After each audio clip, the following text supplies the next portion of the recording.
registra en la región Puno. Vamos a hablar de inmediato con el almirante Jorge Moscoso, ex ministro de Defensa, a propósito de una declaración del ministro Chávez Cresta sobre esta región, que ha dicho Puno no se ha militarizado.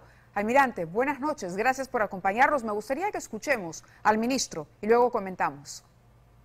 No tenemos el audio. No tenemos el audio. Bueno, tenemos esa declaración. El ministro ha dicho, Puno no se ha militarizado. ¿Cree usted que se está manejando adecuadamente la situación cuando todavía hay por lo menos 30 o 35 puntos de bloqueos identificados en las vías en todo lo que es el contorno del lago Titicaca, en el corazón de Puno?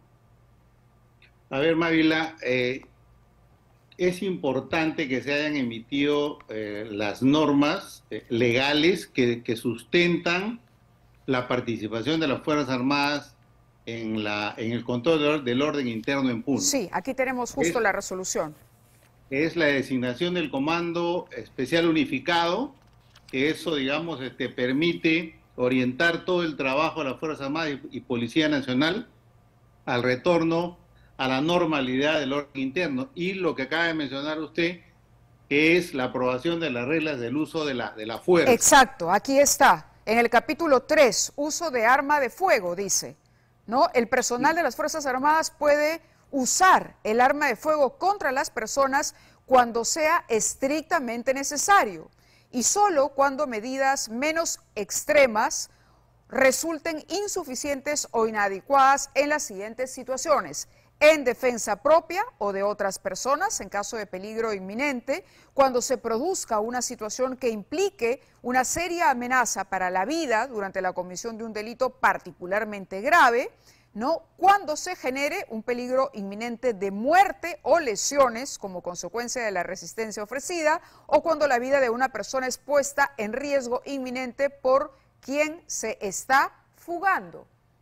Esto ¿es un marco que le parece a usted adecuado, lo suficientemente claro para evitar que ocurran más muertes y dudas sobre el accionar, digamos, de nuestras fuerzas del orden en esta región?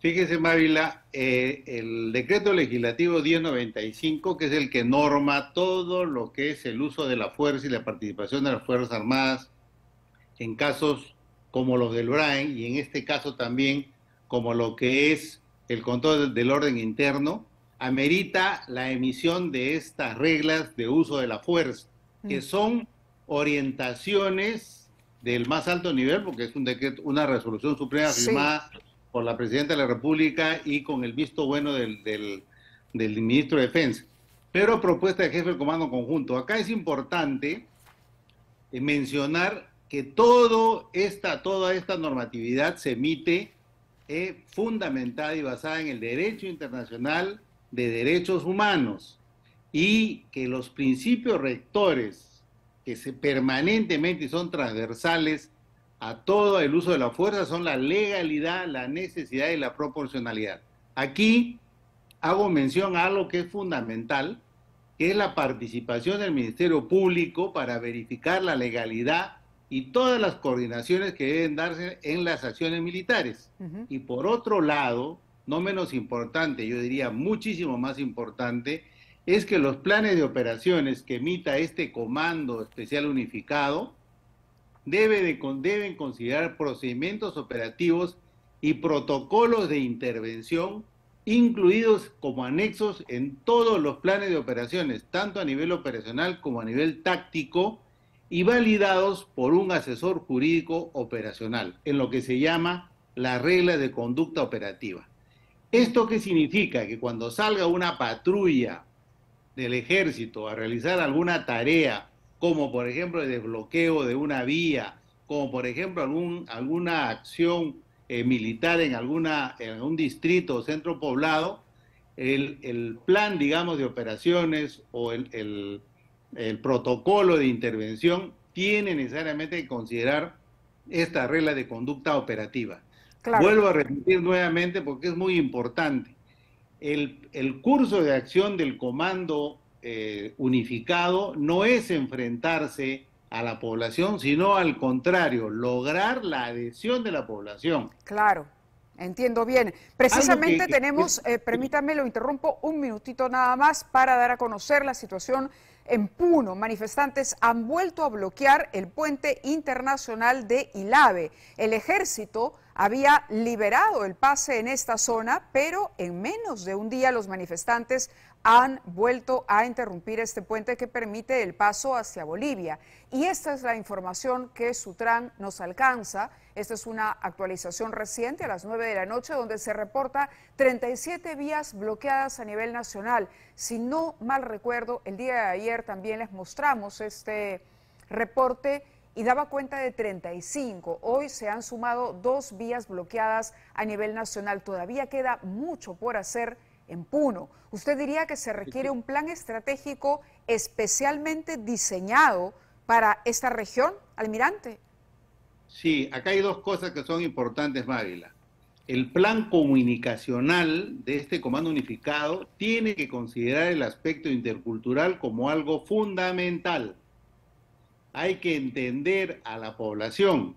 Es por eso que mencionamos en algún momento la importancia de tener a un general del ejército que conozca la región, que conozca la zona, y este general que está a cargo ha trabajado en Puno en la época de pandemia. Entonces el tema intercultural es fundamental. Hay que trabajar con los alcaldes distritales y alcaldes de centros poblados de manera tal que se integren a una especie de red de alerta temprana para poder llegar al control del orden interno. Y sí, lo vuelvo a repetir nuevamente, creo que la PCM está fallando al no emitir un plan de gestión pública directa o un plan de acción que podríamos denominar el Plan Puno. A eso me refería, claro, y creo que lo comentó usted aquí en el programa, por eso se lo reitero, sí, porque todavía no vemos o no conocemos un Plan Puno específicamente, sí, ¿no? Y fíjese que se puede, digamos, orientar a 3 ejes fundamentales.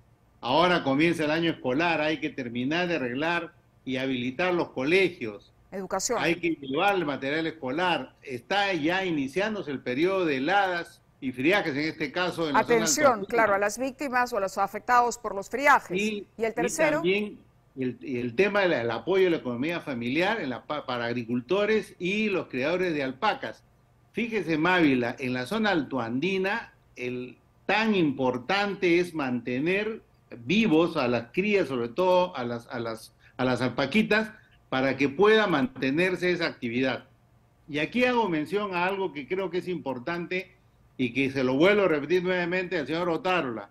El Programa Nacional País, que tiene los tambos y las pías, solamente en Puno tiene 61 tambos operativos, que tiene aproximadamente a más de 75.000 beneficiarios directos y una pías que debe zarpar ahora en el mes de marzo. De acuerdo, almirante.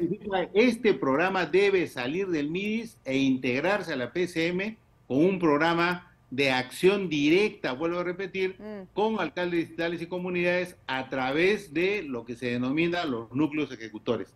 Este es un plan de acción directa que creo que sí se puede implementar porque tenemos la infraestructura y obviamente hay que hacer trabajar al MEF.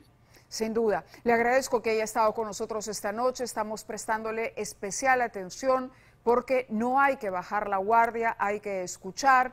El proyecto de adelanto de elecciones se ha postergado, por lo tanto hay que pensar en acciones inmediatas que tiene poner en marcha el gobierno de la señora Boluarte, sobre todo después de haber escuchado el día de hoy al presidente del Consejo de Ministros cuando habla de la defensa del orden constitucional y de la posibilidad de que ella gobierne hasta 2026. En ese horizonte va a ser importante tomar acciones, gobernar en serio y de manera además específica y muy bien orientada a las necesidades de cada una de las regiones de nuestro país. Almirante, muchas gracias, siempre velando, por supuesto, por el respeto de los derechos humanos.